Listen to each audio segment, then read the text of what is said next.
CM Revanth ను కల్పిస్తానంటూ ఓ constable చేసిన reel viral గా మారింది. దీనికి వచ్చిన కామెంట్స్ చూసిన కానిస్టేబుల్ చరణ్ మరో రీల్ కూడా రిలీజ్ చేశాడు. కారణం తాను డబ్బు కోసం ఇదంతా చేస్తున్నట్టు పలువురు కామెంట్స్ చేస్తున్నారని, అది కరెక్ట్ కాదు అంటూ అతను వివరణ ఇచ్చాడు. అతని వాదన ఏంటో ఒకసారి చూద్దాం. నేను రేవంత్ రెడ్డి సెక్యూరిటీ ఏరియా అంటే నా ఆఫీస్ దగ్గర ఉన్నా. ఎవరన్నా రేవంత్ రెడ్డిని కలవాలంటే నాకు మెసేజ్ చేయండి, లైక్ చేయండి, ఇంకొకరికి షేర్ చేయండి.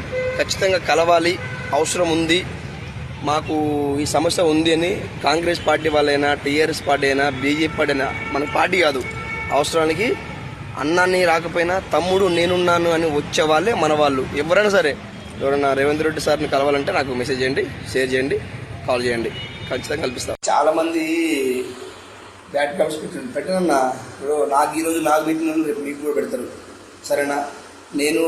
మీరు చాలామంది డబ్బు కమిషన్ల కోసం పోలీసులు ఇట్లా చేస్తున్నారు, అట్లా చేస్తున్నారు. నా డబ్బు కోసం రీసెర్చ్ చేయాల్సిన అవసరం లేదు, సరేనా? నేను డబ్బు కోసం చేయలే, నేను దేనికోసం నేను చేయలే. కానీ తప్పుగా మెసేజ్ పెడుతున్నారు, తప్పుగా బిహేవ్ చేస్తున్నారు. ఇవాళ నన్ను అన్నారు, అనండి, ఎన్నన్నా నాకేం బాధ లేదు. ఎందుకంటే నేను అలాంటి వాడిని అయితే నా చేసుకున్న నా శిక్ష నాకే పడుతుంది. నేను సరే, చాలామంది నన్ను అడిగిరు, అన్న మీరు డిపార్ట్మెంట్ కదా కొంచెం ఇట్లా కల్పిస్తారంటే, నేను అప్పుడు అక్కడ ఉన్నా కాబట్టి సార్తో కలవండి, సార్ ఇక్కడ ఉంటారు, మీ సమస్య ఏదైనా ఉంటే చాలామంది అప్పుడప్పుడు వచ్చిపోతారు, వచ్చినప్పుడు ఇన్ఫర్మేషన్ ఇస్తాను అని చెప్పినప్పుడు ఏదో మిస్టేక్ ఒక మాట జారింది. నేను తప్పుగా మాట్లాడితే నన్ను సారీ క్షమించండి.